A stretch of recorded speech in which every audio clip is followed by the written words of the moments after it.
The equations of the altitudes AD, BE, CF of a triangle ABC are x plus y equal to 0, x minus 4y equal to 0 and 2x minus y equal to 0. ठीक है, respectively.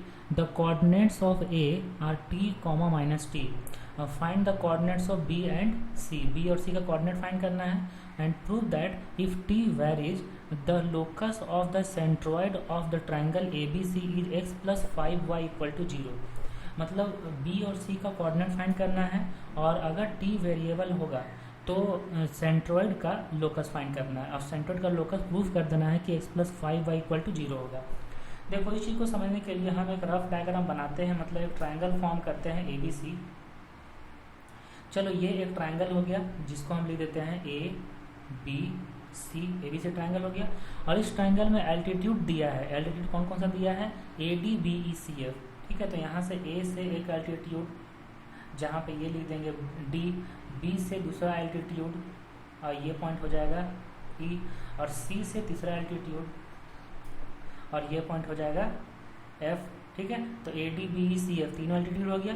तीनों altitude का equation दे दिया है। तो altitude जो AD है, AD उसका इक्वेशन कितना दिया है? उसका इक्वेशन दिया x plus Y equal to 0।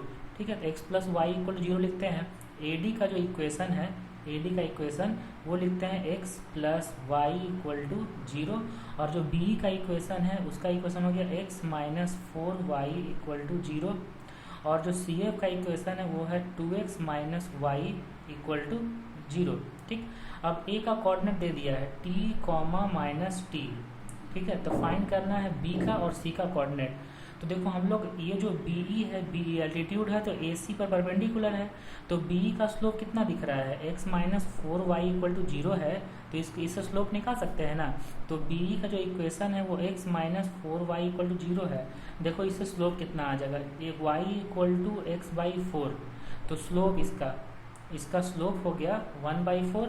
जब स्लोप उसका 1/4 हो गया तो स्लोप ऑफ AC हम लोग फाइंड कर सकते हैं। तो स्लोप ऑफ AC कितना हो जाएगा? -4 होगा ना, क्योंकि दोनों परपेंडिकुलर है तो m1 m2 इक्वल टू -1 होगा। तो इक्वेशन ऑफ AC हम लोग को मिल जाएगा। इक्वेशन ऑफ AC कितना आ जाएगा t के रिस्पेक्ट में? तो y plus T equal to -4 of x minus T. ये हो गया इक्वेशन ऑफ AC। इसको अच्छा से अरेंज कर देते हैं। तो देखो 4x plus Y equal to 4t minus T, तो 3t हो जाएगा।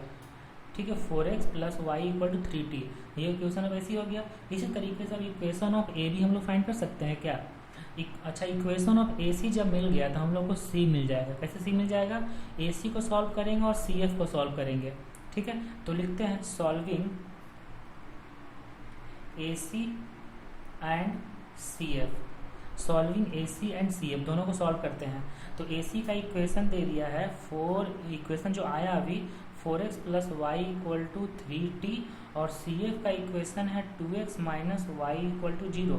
देखो y का वैल्यू यहाँ से तो आ जाएगा 2x, तो y का वैल्यू 2x अगर रखेंगे इक्वेशन ऊपर वाला में तो 4x plus 2x equal to 3t, और तो 6x इक्वल टू 3t। यहाँ से x का वैल्यू मिल जाएगा t/2, मिल जाएगा ना, x का वैल्यू t/2 और y का वैल्यू आ जाएगा 2x मतलब t।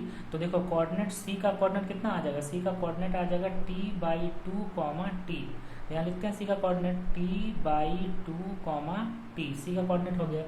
इसी तरीके से हम लोग को पहले AB का इक्वेशन फाइंड करना है और फिर AB और BE को सॉल्व करके B का पॉइंट फाइंड कर लेंगे, B का कोऑर्डिनेट फाइंड कर लेंगे।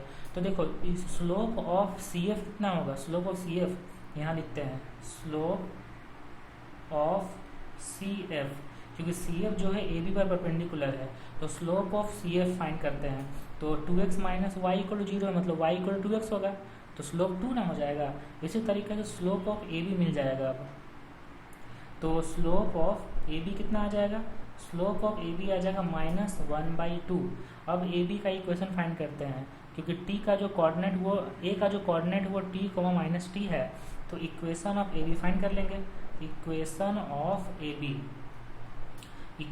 AB होगा y plus T equal to -1/2 of x minus T. ठीक, तो 2y plus 2t equal to minus X plus T. तो x plus 2y equal to हो जाएगा माइनस टी। एक ए बी का इक्वेशन आ गया। और सी एफ का इक्वेशन कितना दिया हुआ है, C F equal to, C F का इक्वेशन दिया हुआ है और 2x minus Y equal to, अच्छा सी एफ क्यों लेंगे, बी ही लेना पड़ेगा ना, क्योंकि ए बी और बी को सॉल्व करें तो पॉइंट बी मिलेगा ना। तो इक्वेशन ऑफ बी लिखेंगे यहाँ पे सी एफ नहीं लिखे, यहाँ पे बी लिखेंगे। तो इसको मिटा देते हैं। तो इक्वेशन ऑफ बी लिखना है हम लोग को ना। तो इक्वेशन ऑफ बी दिया हुआ है, देखो कितना दिया हुआ है equation of B, x minus 4y equal to 0। यहाँ लिखते हैं x minus 4y equal to 0। तो जब ये दोनों को सॉल्व करते हैं तो लिखेंगे यहाँ पे solving equation A B and B. तो हम लोग क्या मिलेगा यहाँ से, b मिल जाएगा। दोनों इक्वेशन सॉल्व करते हैं तो यहाँ से देखो x का वैल्यू आ जाएगा 4y, x का वैल्यू 4y यहाँ पे रखते हैं। तो 4y plus 2y equal to minus T. तो यहाँ से x का वैल्यू 4y रख दिए तो y का वैल्यू मिल जाएगा, y का वैल्यू आ जाएगा माइनस टी बाई 6। तो माइनस टी बाई 6 एक्स में रख देंगे तो 4 इंटू माइनस टी बाई 6 मतलब माइनस 2t बाई 3। तो देखो b का कोऑर्डिनेट क्या आ जाएगा, तो b का कोऑर्डिनेट आ जाएगा माइनस 2t बाई 3 और माइनस t बाई 6। ये हो गया b का कोऑर्डिनेट। यहाँ पे डायग्राम में लिख देते हैं। तो minus 2t by 3 comma minus T by 6। अब क्या फाइंड करना है, अब फाइंड करना है, ये तो b और c मिल गया तो आधा बन गया कि b और c मिल गया। अब प्रूफ करना है कि अगर t वेरिएबल है तो सेंट्रोइड ऑफ ट्रायंगल का लोकस होगा। तो हम लोग को सेंट्रोइड का लोकस फाइंड करना है। तो जिसका लोकस फाइंड करना होता है उसका कोऑर्डिनेट h कोमा के माना जाता है। लेट द कोऑर्डिनेट्स, तो यहाँ जूम कर लेते हैं, let the coordinates of centroid, let the coordinates of centroid be h comma K, ठीक है। और इसी का लोकस फाइंड करना है। तो h इक्वल टू क्या होगा, h equal to x1 plus x2 plus x3 by 3, तीनों कोऑर्डिनेट का सम बाई 3। तो x1 कितना है, मतलब a का कोऑर्डिनेट t, यहाँ t बाई 2, यहाँ माइनस 2t बाई 3, तीनों का सम बाई 3 करेंगे। तो यहाँ लिखते हैं t और a का कोऑर्डिनेट हो गया, b का c का कोऑर्डिनेट कितना है t बाई 2, तो t प्लस t बाई 2 और b का कोऑर्डिनेट माइनस 2t, अच्छा माइनस 2t, यहाँ प्लस लिखेंगे ना, माइनस 2t बाई 3, बाई में हो जाएगा 3। तो देखो h इक्वल टू इतना लिख दिया। अब k इक्वल टू लिखते हैं। तो k इक्वल टू होगा y कोऑर्डिनेट का सम बाई में 3, y coordinate minus t by 6 और t माइनस t और माइनस t बाई 6 और यहाँ पे हो जाएगा t बाई में 3, इतना होगा ना, देख लो। हाँ माइनस टी बाई 6 और t, ठीक है। तो ये हो गया k, मतलब y कोऑर्डिनेट सेंट्रोइड का। तो इसको सॉल्व करते हैं। ऊपर जब सॉल्व करेंगे एलसीएम लेंगे 3, एलसीएम लेंगे 6, नीचे हो जाएगा 6 3 18। तो एलसीएम 6 लेंगे तो यहाँ हो जाएगा 6t plus 3t minus 4t। तो h का वैल्यू आ जाएगा 6 और 3, 9 माइनस 4, 5t बाई 18। तो 5t बाई 18 यहाँ से आ गया, देख लो सही है ना, क्योंकि t बाई 2 यहाँ पे 3 है, एलसीएम 6 लेंगे, 6 3 18 नीचे हो जाएगा, ऊपर 6t plus 3t minus 4t। तो 9 माइनस 4 5t बाई 18 हो गया। और यहाँ से देखो k का वैल्यू कितना आ जाएगा, ये तो माइनस t और प्लस t कट गया ना, तो हो जाएगा माइनस t बाई 18 हो गया।